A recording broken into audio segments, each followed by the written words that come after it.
TV news కి స్వాగతం. ముందుగా బులెటిన్ లో హెడ్లైన్స్. వ్యవసాయ భూమిలో 500 రూపాయల నకిలీ నోట్ల కలకలం. ఫేక్ నోట్ల కట్టలను సీజ్ చేసిన పోలీసులు. గవర్నర్ గౌరవించుకోవాలి. వైసీపీ నాయకులకు స్పీకర్ చురుకలు. శివరాత్రికి ముస్తాబవుతున్న ప్రసిద్ధ శైవ క్షేత్రాలు. భక్తులకు అసౌకర్యం కలగకుండా ఏర్పాట్లు. మండలిలో మాటల తూటాలు. డి అంటే డి అన్న వరదు కళ్యాణి నారా లోకేష్. నల్గొండ జిల్లా దామచర్ల మండలం బొత్తలపాలెంలో 500 రూపాయల నకిలీ నోట్ల కట్టలు కలకలం రేపాయి. నార్కట్పల్లి అద్దంకి రోడ్డు వెంట ఉన్న ఓ పొలంలో 20 లక్షల కట్టలను రైతులు గుర్తించి వాటిలో కొన్నింటిని తీసుకెళ్లారు. ఆ నోట్లపై చిల్డ్రన్ బ్యాంక్ ఆఫ్ ఇండియా అని ముద్రించి ఉండడం విశేషం. స్థానిక సే వీరబాబు ఘటనా స్థలికి చేరుకుని మిగతా నోట్ల కట్టలను సీజ్ చేశారు. వీటిని ముద్రించిన వారిని అదుపులోకి తీసుకున్నట్లు తెలుస్తోంది.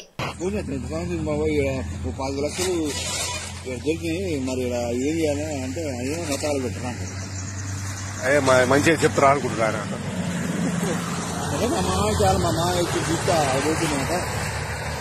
పట్టుకొని కూడా లేదా దొంగ నోట్లు అయ్యి గాంధీ బొమ్మ ఉందల్లా మీరు చెప్పరు దొంగరు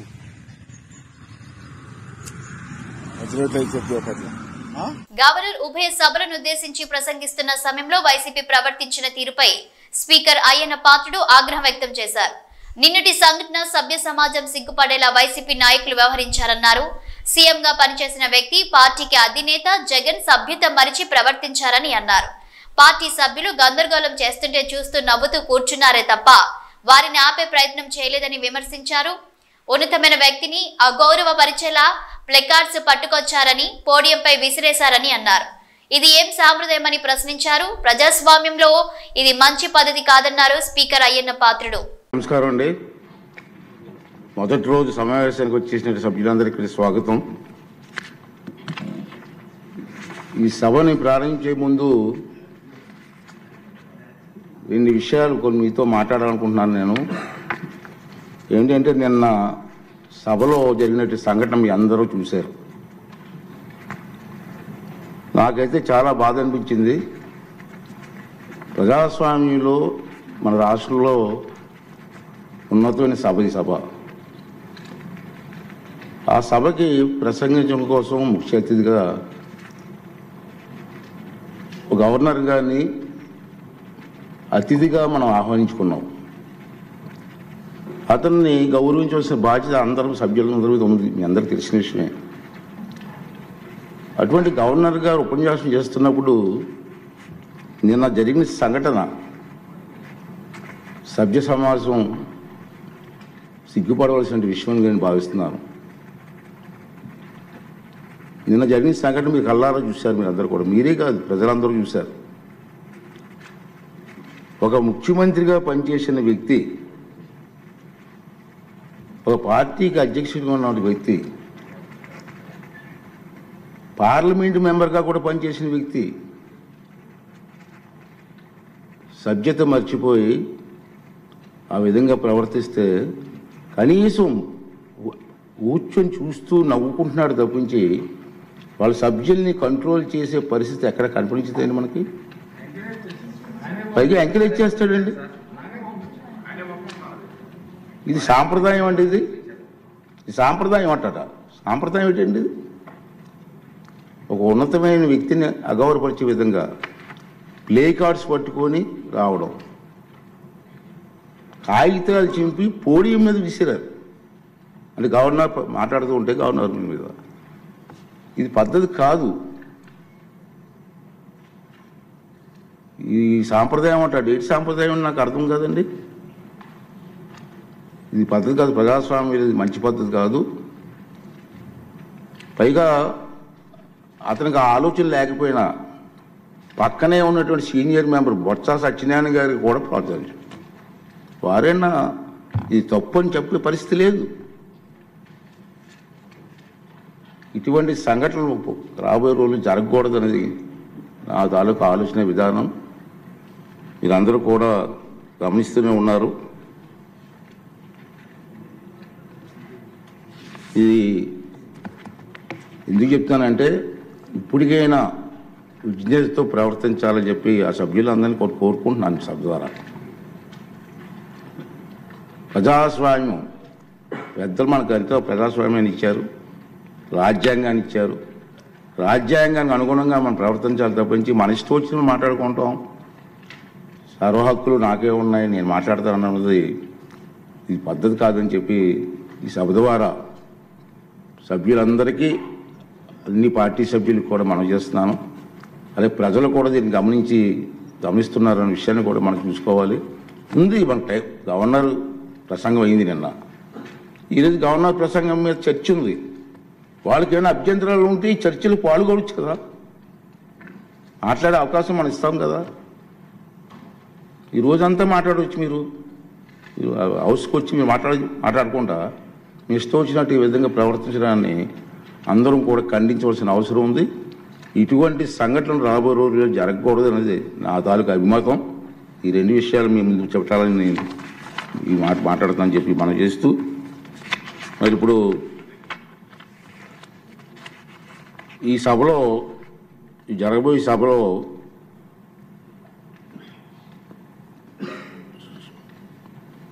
ప్యానల్ సభ్యులుగా మండల్ బుద్ధప్రసాద్ గారు, వరదరాజుల రెడ్డి గారు, జ్యోతుల్ నెహ్రూ గారు, కోళ్ళ లలిత్ కుమార్ గారు, దాసర్ సుధ గారు, విష్ణు కుమార్ రాజు గారు వీరిని నియమించడం జరిగింది. ఆల్రెడీ మరి లాస్ట్ టైం కూడా అనౌన్స్ చేసాం. మధ్యలో ఏమన్నా గ్యాప్ వస్తే వాళ్ళు కూడా సభను నడిపించవలసిందిగా, వారిని కూడా రెడీగా ఉండవలసిందిగా మీ ద్వారా వాళ్ళని కోరుకున్నాను.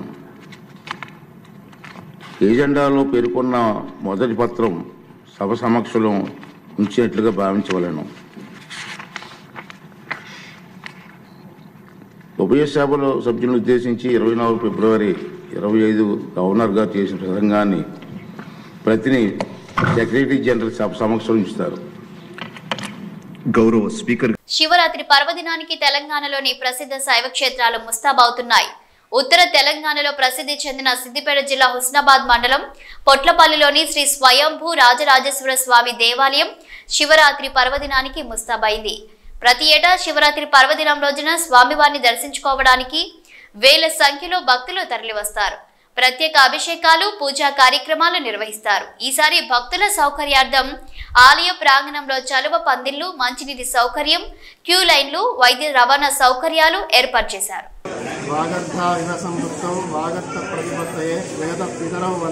పార్వతీ పరమేశ్వరు ఒక చెంబెడు నీళ్లు పోయగానే మనకు వరాలిచ్చేటువంటి దేవుడు పరమేశ్వరుడు. అటువంటి పరమేశ్వరుడు శ్రీ స్వయంభూ రాజేశ్వర స్వామిగా పొట్లపల్లి గ్రామం, హుస్నాబాద్ మండలం, జిల్లా సిద్దిపేట యందు 1996వ సంవత్సరం లోపల శ్రావణ మాస శివరాత్రి రోజున భూమిలో నుండి వెలువడడం జరిగింది. ఈ స్వామివారికి ప్రత్యేకత ఏమిటంటే బ్రహ్మసూత్రం కలిగి ఉండడం. ఇటువంటి బ్రహ్మసూత్రాన్ని కలిగి ఉన్నటువంటి స్వామివారిని ఒక్కసారి దర్శనం చేసుకున్నా కానీ, ఒక్కసారి పూజ చేసినా కానీ 100 సార్లు పూజ చేసినటువంటి ఫలితం వస్తుంది. ఈ స్వామివారు గ్రామం లోపల చిలివేరు పోచయ్య అనేటువంటి ఒక కుమ్మరి వారి ఇంటి పునాదుల లోపల భూగర్భం నుండి వెలువడడం జరిగింది. 96 నుండి 2006 వరకు ఊరి రేణుకానది తీరాన స్థలం తీసుకొని 3 ఎకరాల స్థలంలో ఈ భవ్యమైనటువంటి ఆలయాన్ని నిర్మించడం జరిగింది. ఈ నిర్మాణం రాజ నిర్మాణం కాబట్టి ఆలయం నిర్మించడానికి 10 సంవత్సరాల కాలం పట్టింది. అప్పటి నుండి దేవుడు వెళ్ళినప్పటి నుండి కూడా భక్తులు లక్షలాదిగా వచ్చి వారి యొక్క కోరికలు తీర్చుకుంటున్నారు. ఉడుపులు కట్టడం కానీ, ఇక్కడ కోడె మొక్కలు కట్టడం కానీ, తర్వాత రుద్రాభిషేకము, వాహన పూజలు, నిత్యార్చనలు అన్నీ వైభవంగా జరుగుతాయి. ప్రతి సోమవారము, తర్వాత శ్రావణ మాసము, కార్తీక మాసము, మహాశివరాత్రి రోజున అత్యంత వైభవంగా జరుగుతాయి. మహాశివరాత్రి రోజున సుమారు 1 లక్ష మంది జనం వచ్చేటువంటి అవకాశం ఉంది. ఈ సంవత్సరం కూడా 1 లక్ష మంది వచ్చే అవకాశం ఉన్నందున దేవాదాయ శాఖ ధర్మాదాయ శాఖ వారి ఆధ్వర్యంలోనే ఆలయం నిర్వహించబడుతున్నది. ప్రస్తుతానికి భక్తులు సేద తీరడానికి లైట్ పెండల్స్ కానీ దేవాలయానికి లైటింగ్ అరేంజ్మెంట్ కానీ తర్వాత వచ్చేటువంటి సిబ్బందికి క్యాటరింగ్ కానీ కూలరంకరణ కానీ ఇవన్నీ ఏర్పాట్లు జరుగుతున్నది. ప్రతి సంవత్సరం కూడా అనేక మంది భక్తులు వచ్చి వారి కోరికలు తీర్చుకుంటారు. సంవత్సరం మన హుస్నాబాద్ నియోజకవర్గానికి సంబంధించినటువంటి ఎమ్మెల్యేలు కానీ తర్వాత మంత్రులు కానీ ఈ కందగడ్డ ప్రసాదాన్ని ఇక్కడ వితరణ చేస్తారు. అట్లనే మన ఎంపీ గారు బండి సంజయ్ గారు చల్ల ప్యాకెట్లు అందించడం జరుగుతుంది. పొన్నం ప్రభాకర్ గారు ఈ సంవత్సరం 20 క్వింటళ్ల కందగడ్డను భక్తులకు అందజేస్తున్నారు. అట్లనే ఇంకా కొన్ని స్వచ్ఛంద సంస్థలు కూడా మధ్య ప్యాకెట్లను అందిస్తున్నారు. మణిహాస్ వాటర్ ప్లాంట్ వాళ్ళు వాటర్ అందజేస్తున్నారు. శ్రీరామ్ ఫిక్స్ వాళ్ళు కానీ ఇవన్నీ వాటర్ అందజేస్తున్నారు. బుధవారం రోజు మహాశివరాత్రి జాతర సందర్భంగా ఇట్టి జాతర ప్రత్యేకమైన మన శివరాత్రి రోజు స్వామివారికి అభిషేకాలు జరుగును. కావున భక్తులందరూ అధిక సంఖ్యలో పాల్గొనమనవి. ఇట్టి శివరాత్రి జాతరకు ఇచ్చేసే భక్తులు ఇది స్వయంభూరాజేశ్వర స్వామి క్షేత్రము, పొట్లపల్లి, హుస్నాబాద్ మండలము, హుస్నాబాద్ నియోజకవర్గం, సిద్దిపేట జిల్లా. ఇట్టి సిద్దిపేట నుండి బస్ సౌకర్యము, మరియు హన్మకొండ, కరీంనగర్ నుండి హుస్నాబాద్ నుండి బస్ సౌకర్యం కలదు. ఈ శివరాత్రి జాతరకు ఇచ్చేసే భక్తులకు అన్ని రకాల సదుపాయాలు, సలవ పందిలు అయితేంది, మంచినీటి సౌకర్యము, మజ్జిగ, పండ్లు, వైద్య శిబిరమైన, రెవెన్యూ వాళ్ళు, రోడ్డు ఇవన్నీ కల్పిస్తున్నారు. మండలిలో నారా లోకేష్ వర్సెస్ వరద కళ్యాణి మధ్య మాటల తూటాలు పేలాయి. ఇరువురు ఎక్కడ తగ్గకుండా తమదైన శైలిలో ప్రజా సమస్యలపై గొంతెత్తారు. కూటమి ప్రభుత్వం ఇచ్చిన హామీలపై, నిరుద్యోగ సమస్యపై వరద కళ్యాణి మాట్లాడగా నారా లోకేష్ కూడా స్పష్టమైన జవాబు ఇవ్వడం జరిగింది. అధికారంలోకి వచ్చాక తొలి సంతకమేమో మెగా డిఎస్సీ మీద పెట్టారు అధ్యక్ష. 6 నెలల్లో డిఎస్సీ ఉద్యోగాలు భర్తీ చేస్తామన్నారు అధ్యక్ష. 9 నెలలు అయ్యింది అధ్యక్ష, ఒక్క టీచర్ పోస్ట్ కూడా భర్తీ చేయలేదు అధ్యక్ష. అలాగే తీసుకుంటే గౌరవ మంత్రివర్యులు లోకేష్ గారు జనవరి 1వ తేదీన జాబ్ క్యాలెండర్ ఇస్తామని మంత్రివర్యులు చెప్పడం జరిగింది అధ్యక్ష. క్యాలెండర్ ఇయర్ మారిపోయింది కానీ జాబ్ క్యాలెండర్ మాత్రం ఇవ్వలేదు అధ్యక్ష. అలాగే ప్రభుత్వ ఉద్యోగుల పరిస్థితి, ప్రభుత్వ ఉద్యోగులకి ఏంటంటే 9 నెలల్లో ప్రభుత్వం తాలూకా నిజ స్వరూపం తెలిసిపోయింది అధ్యక్ష. ఎందుకంటే ఒక్క డిఏ కూడా 9 నెలల్లో ఇవ్వలేదు అధ్యక్ష. అసలు ఒక్క డిఏ కూడా ఇవ్వని ఏడాది ఏదైనా ఉందంటే అది ఈ కూటమి ప్రభుత్వంలో ఉన్న ఈ పరిపాలనలోనే అధ్యక్ష. అలాగే అధికారంలోకి రాగానే ఐఆర్ ఇస్తామన్నారు అధ్యక్ష. 9 నెలలు అయింది, 9 పైసలు కూడా ఇవ్వలేదు అధ్యక్ష. ఉద్యోగులకేమో పిఆర్సీ ఇస్తామన్నారు అధ్యక్ష. గతంలో జగన్మోహన్ రెడ్డి గారు వేసిన పిఆర్సీ కమిషన్ చైర్మన్ ఏమో బెదిరించి రాజీనామా చేయించారు అధ్యక్ష. ఇప్పుడు 9 నెలలు అయినా కూడా కొత్త చైర్మన్ ని అపాయింట్ చేయలేదు అధ్యక్ష. అధ్యక్ష చైర్మన్లు బెదిరిస్తాయంట అధ్యక్ష. ఎక్కడ బెదిరించా మేడం గారు? వైకాపా ప్రభుత్వం అనుకుంటున్నారు. ఇది ఎన్డీఏ ప్రభుత్వం అధ్యక్ష. ఇక్కడ ఎవరిని బెదిరించట్లేదు. చట్టపరంగా ఏమన్నా చేస్తాం. చైర్మన్లు బెదిరించాలంటే ఎట్లా అధ్యక్ష? ఇది రద్దు చేస్తారన్నారు, రద్దు చేస్తారా చెప్పనండి సార్. సరెండర్లు ఎన్ని పెండింగ్ పెట్టి వెళ్ళారు సార్. పోలీస్ సోదరులు రావాల్సిన సరెండర్ చాలా పెండింగ్ పెట్టారు. మన ప్రభుత్వ అధికారులకు వచ్చిన సరెండర్ మనం 1 సరెండర్ క్లియర్ చేస్తాం సార్. బ్యాలెన్స్ కూడా క్లియర్ చేస్తాం సార్. జీతాలు సకాలంగా 1వ తారీఖు నాడు చెల్లిస్తున్నాం. ఎన్ని చేస్తున్నాం. సింపుల్ గా ఇట్లా చైర్మన్లు బెదిరించారంటే మీరు ఒప్పుకుంటే ఎట్లా అధ్యక్ష? ఇది దయచేసి అర్థం చేయండి అధ్యక్ష. ఎన్ని రికార్డు నుంచి తొలగించాలి అధ్యక్ష. చైర్మన్లు బెదిరించాం, ఇది కరెక్ట్ కాదు అధ్యక్ష. దయచేసి అర్థం చేసి కోరుతున్నాం. రిప్లైలో 9 నెలల్లో కాంట్రాక్ట్ ఉద్యోగులు, అవుట్ సోర్సింగ్ ఉద్యోగులు రోడ్డెక్కే పరిస్థితి అయితే వచ్చింది అధ్యక్ష. వీటన్నిటి మీద కూడా గవర్నర్ గారు అయితే తన ప్రసంగంలో చెప్పలేదు అధ్యక్ష. అలాగే చంద్రబాబు నాయుడు గారు, పవన్ కళ్యాణ్ గారు వీళ్ళు లేకపోతే మోడీ గారు ప్రభుత్వమే ఉండదు అనేసి పెద్దలందరూ చెప్తూ ఉంటారు అధ్యక్ష. అంటే చాలా మంచి అవకాశం. నేను ఒప్పుకోవట్లేదు. ఐఎమ్ సారీ అధ్యక్ష. No no no no no. ఎవరు చెప్పారు అధ్యక్ష? అది ఎవరు చెప్పారు? ఎవరు చెప్పారమ్మా? ఎవరు చెప్పారు తల్లి? ఎవరు చెప్పారు సార్? అధ్యక్ష, రాష్ట్ర ప్రయోజనాల కోసం అన్కండిషనల్ గా ఇటు చంద్రబాబు నాయుడు గారు కానీ అటు పవన్ కళ్యాణ్ గారు కానివ్వండి, ఇద్దరు నాయకులు కలిసికట్టుగా ఇండియాకి సపోర్ట్ చేశారు. ఎన్నికల ముందల, ఎన్నికలు అయిన తర్వాత రిజల్ట్స్ వస్తుంటే కరెక్ట్ గా 1 అవర్ తర్వాత గౌరవ ముఖ్యమంత్రి చంద్రబాబు నాయుడు గారు స్వయంగా హోంమంత్రి గారికి, ప్రధానమంత్రి గారికి ఫోన్ చేసి కంగ్రాచులేషన్స్, కలిసికట్టుగా ఈరోజు ఎన్డీఏ ప్రభుత్వం 3వసారి ఏర్పడుతుంది అని అన్కండిషనల్ సపోర్ట్ ఇచ్చాం అధ్యక్ష. మేము పదవులు అడగలేదు అధ్యక్ష.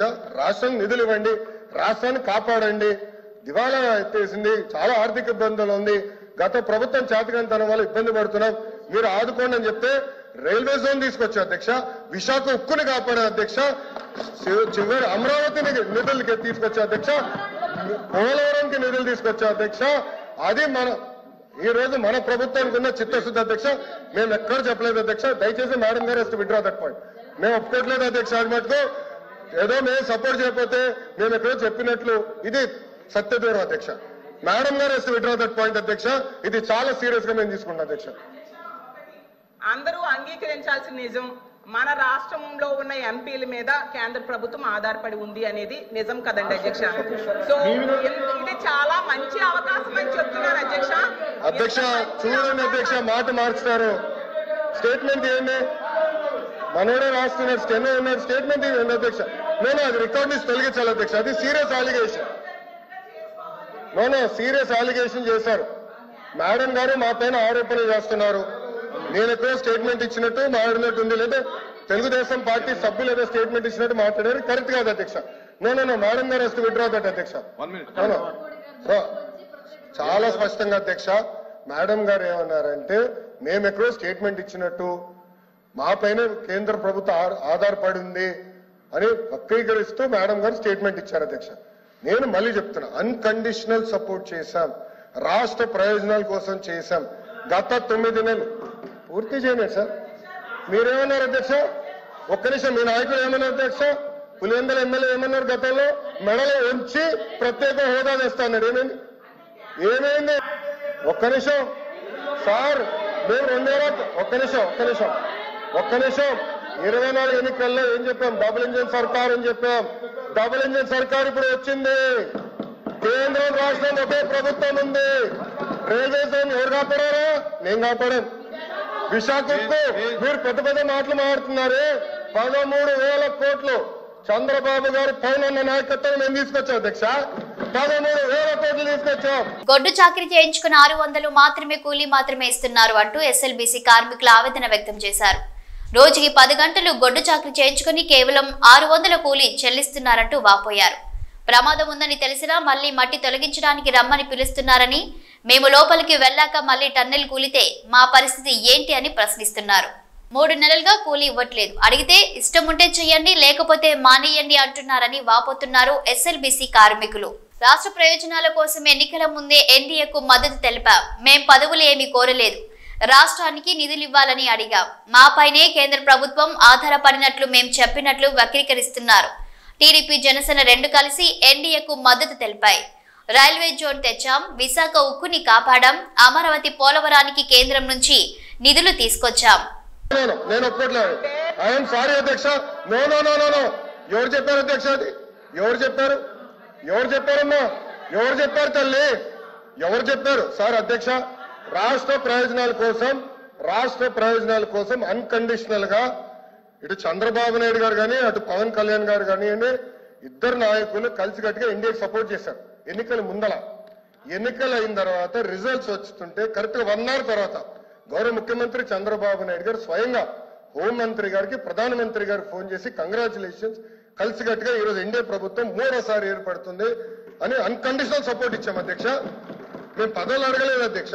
రాష్ట్రానికి నిధులు ఇవ్వండి, రాష్ట్రాన్ని కాపాడండి, దివాలా ఎత్తేసింది, చాలా ఆర్థిక ఇబ్బందులు ఉంది, గత ప్రభుత్వం చేతకంతనం వల్ల ఇబ్బంది పడుతున్నాం, మీరు ఆదుకోండి అని చెప్తే రైల్వే జోన్ తీసుకొచ్చా అధ్యక్ష, విశాఖ ఉక్కుని కాపాడే అధ్యక్ష, చివరి అమరావతిని నిధులకి తీసుకొచ్చా అధ్యక్ష, పోలవరంకి నిధులు తీసుకొచ్చా అధ్యక్ష. అది ఈ రోజు మన ప్రభుత్వానికి ఉన్న చిత్తశుద్ధి అధ్యక్ష. మేము ఎక్కడ చెప్పలేదు అధ్యక్ష. దయచేసి మేడం గారు వస్తే విడ్రా దట్ పాయింట్. మేము ఒప్పుకోవట్లేదు అధ్యక్ష. అది మటుకు ఏదో మేము సపోర్ట్ చేయకపోతే మేము ఎక్కడో చెప్పినట్లు ఇది సత్యదూరం అధ్యక్ష. రోడ్డు పక్క హోటల్లో టిఫిన్ చేసిన పీసీసీ చీఫ్ మంత్రి పొన్నం ప్రభాకర్లు పట్టభద్రుల ఎమ్మెల్సీ ఎన్నికల ప్రచారంలో భాగంగా సిద్దిపేట నుండి కరీంనగర్ వెళ్తుండగా శనిగరం వద్ద రోడ్ సైడ్ హోటల్ వద్ద ఆగి టిఫిన్ చేస్తూ కార్యకర్తలతో పీసీసీ చీఫ్ మహేష్ కుమార్ గౌడ్, మంత్రి పొన్నం ప్రభాకర్లు ముచ్చటించారు. ఎమ్మెల్సీ ఎన్నికల్లో ఎవరికి ఓటేస్తారని అడిగి తెలుసుకున్నారు. హోటల్లో ఉన్న వారందరితో మంత్రి పేరు పేరున అడిగి ముచ్చటించారు.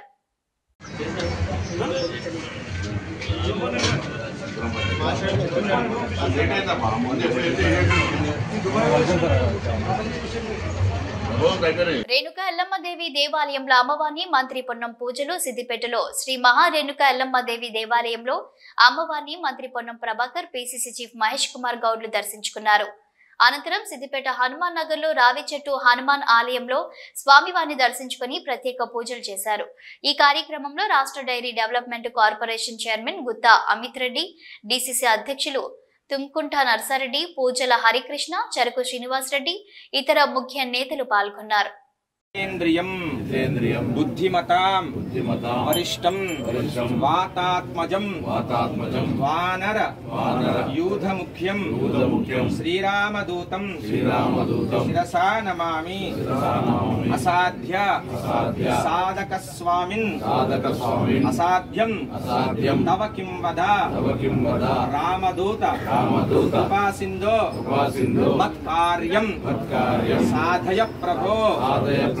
ఓం ఆంజనేయాయ నమః, ఓం మహావీరాయ నమః, ఓం నమతే నమః, ఓం.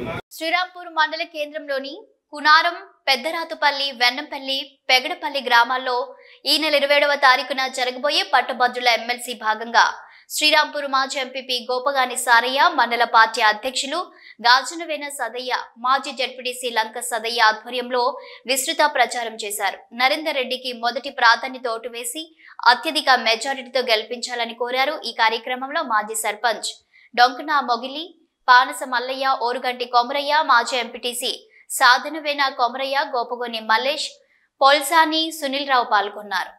కాంగ్రెస్ పార్టీ జిందాబాద్. పట్టభద్రుల ఐక్యత, పట్టభద్రుల ఐక్యత. ప్రభుత్వానికి పట్టభద్రులకు వారధిగా ఉండేటువంటి నరేందర్ రెడ్డి గారిని, ప్రభుత్వానికి పట్టభద్రులకు వారధిగా ఉండేటువంటి నరేందర్ రెడ్డి గారిని. జై కాంగ్రెస్, జై కాంగ్రెస్, జై కాంగ్రెస్, జై కాంగ్రెస్. నరేందర్ రెడ్డికి మొదటి ప్రాధాన్యత ఓటు ఇచ్చి గెలిపించాలి. పట్టభద్రుల ఎమ్మెల్సీ ఎన్నికల్లో కాంగ్రెస్ అభ్యర్థి ఆల్ఫోర్స్ నరేందర్ రెడ్డికి మొదటి ప్రాధాన్యత ఓటు ఇచ్చి గెలిపించాలని కాల్వ శ్రీరాంపూర్ మాజీ ఎంపీపీ కాంగ్రెస్ నాయకులు గోపగోని సారయ్య గౌడ్ కోరారు. పెద్దపల్లి జిల్లా కాల్వ శ్రీరాంపూర్ మండలంలోని పెగడపల్లి గ్రామంలోని సన్షైన్ పాఠశాల సరస్వతి విద్యాలయంతో పాటు గ్రామంలో పట్టభద్రుల ఎమ్మెల్సీ ఎన్నికల్లో కాంగ్రెస్ అభ్యర్థి ఆల్ఫోర్స్ నరేందర్ రెడ్డికి మద్దతుగా మాజీ ఎంపీపీ కాంగ్రెస్ నాయకులు గోపగోని సారయ్య గౌడ్ పట్టభద్రులను కలిసి కాంగ్రెస్ అభ్యర్థి ఆల్ఫోర్స్ నరేందర్ రెడ్డికి మొదటి ప్రాధాన్యత ఓటు ఇచ్చి గెలిపించాలని వారు కోరారు. ఈ సందర్భంగా మాజీ ఎంపీపీ మాజీ గోపగోని సారయ్య గౌడ్ మాట్లాడుతూ ఈ నెల 27న జరిగే పట్టభద్రుల ఎమ్మెల్సీ ఎన్నికల్లో ముఖ్యమంత్రి రేవంత్ రెడ్డి, కాంగ్రెస్ పార్టీ అధిష్టానం పార్టీ బలపరిచిన అభ్యర్థి ఆల్ఫోర్స్ నరేందర్ రెడ్డికి మొదటి ప్రాధాన్యత ఓటు వేసి గెలిపించాలని వారు కోరారు. కాంగ్రెస్ ప్రభుత్వం వచ్చిన సంవత్సరంన్నర కాలంలోనే 54,000 ఉద్యోగాలు ఇచ్చిన ఘనత కాంగ్రెస్ ప్రభుత్వానికి దక్కుతుందన్నారు.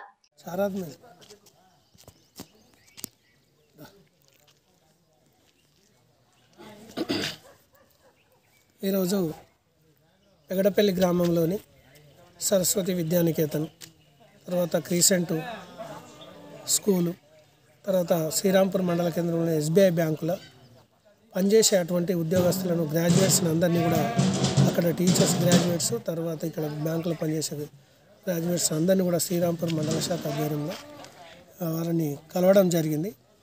వారు కూడా చాలా వరకు సానుకూలంగా స్పందించి ప్రభుత్వంలో పనిచేసే అటువంటి ప్రభుత్వము తెలంగాణలో కాంగ్రెస్ ప్రభుత్వం అధికారంలో ఉన్నది కాబట్టి ప్రభుత్వం బలపరిచినటువంటి వ్యక్తి, కాంగ్రెస్ పార్టీ బలపరిచినటువంటి వ్యక్తి పెద్దలు ముఖ్యమంత్రి రేవంత్ రెడ్డి గారు, పిసిసి అధ్యక్షుడు మహేష్ కుమార్ గౌడ్ గారు, మరి ఇక్కడ ఉన్నటువంటి స్థానిక మంత్రివర్యులు శ్రీధర్ బాబు గారు కానీ, మా పెద్దపల్లి ఎమ్మెల్యే గారు సమిష్టి కృషితోటి ఈనాడు పెద్దపల్లి నియోజకవర్గంలో అన్ని గ్రామాలలో కూడా, తర్వాత మండల కేంద్రాలలో కానీ, అన్ని ప్రభుత్వ ఆఫీసులలో కానీ, తర్వాత ప్రైవేట్ స్కూళ్ళల్లో కూడా మేము కలవడం జరుగుతూ ఉంది. వారు చాలా వరకు సంతోషంగా మేము ఓటేస్తాము. మొదటి బులెటిన్ ముగించే ముందు హెడ్లైన్స్ మరోసారి. వ్యవసాయ భూముల 500 రూపాయల నకిలీ నోట్ల కలకలం, ఫేక్ నోట్ల కట్టలను సీజ్ చేసిన పోలీసులు.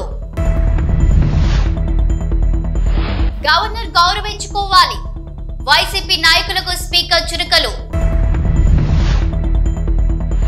శివరాత్రికి ముస్తాబవుతున్న ప్రసిద్ధ శైవ క్షేత్రాలు, భక్తులకు అసౌకర్యం కలగకుండా ఏర్పాట్లు. మన చాలు. డి అంటే డి అన్న వరదు కళ్యాణి నారా లోకేష్. ఇవి bulletin updates. Keep watching news.